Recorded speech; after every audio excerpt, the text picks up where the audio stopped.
So I think it is important to start with what language really is, or more like what the purpose of language is.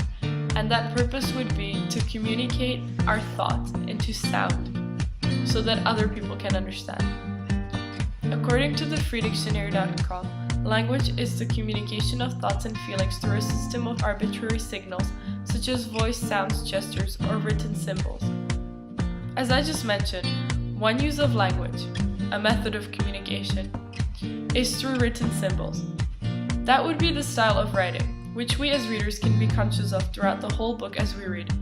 However, that is something that is not shown in the movie. We have to actually read the book and understand the style in which it is written.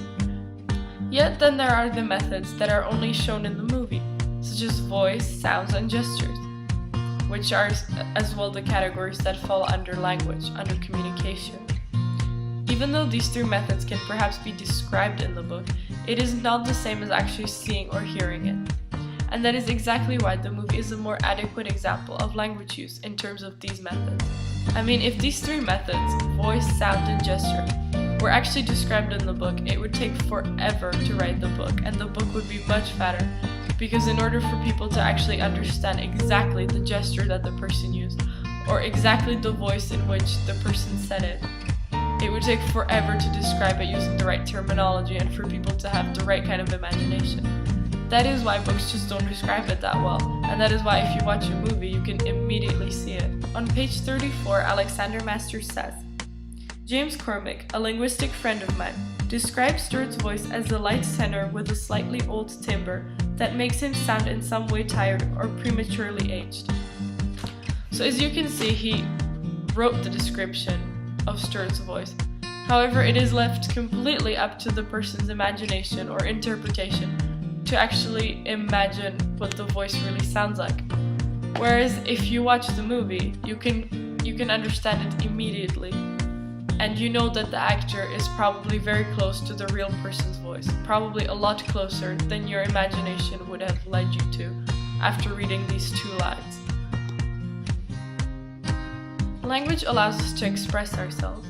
However, we all speak differently. We use different gestures. We use different vocabulary. So we all have our own unique ways of expressing ourselves. How does this happen though? I mean, one might say if we are all speaking English, how can the way we communicate be different? It's because the particular language we use depends completely on our development throughout our whole life. Since we are born, we distinguish between the way everyone around us communicates, and it unconsciously affects the way we speak. This is why culture is important, because the environment in which we grow up reflects our culture, which reflects us. Ever since we learn how to speak, we begin developing our own glossary, the type of words that we use. Our language can be affected either by the area around us, and that is most common, as we catch some expressions that people around us use. This is why when someone is often in many different environments surrounded by people of different cultures, then they often have a large variety of vocabulary, whereas people who are always living in the same place with the same people don't have such a variety of the words that they use, unless the second option applies, and that is from movies or books or TV. To me, for example, Stuart's English is completely different from mine. Now this could be for several reasons. First of all, we're in a different social class, and different social classes tend to have different words that they use, they have different gestures that they use, different beliefs that they believe, different ways of saying things, and just different acceptance of what you say and what you don't.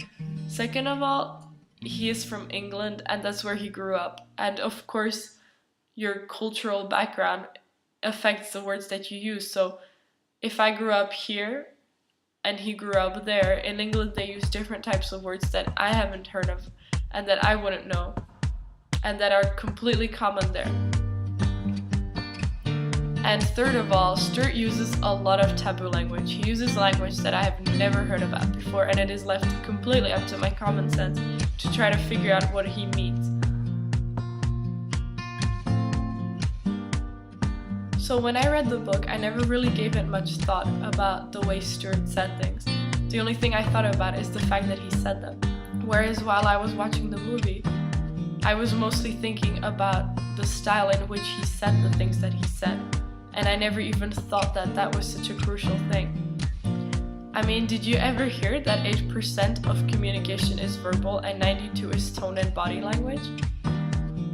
That means from reading the book, we were only able to understand 8% of Stuart's communication. And that's the end.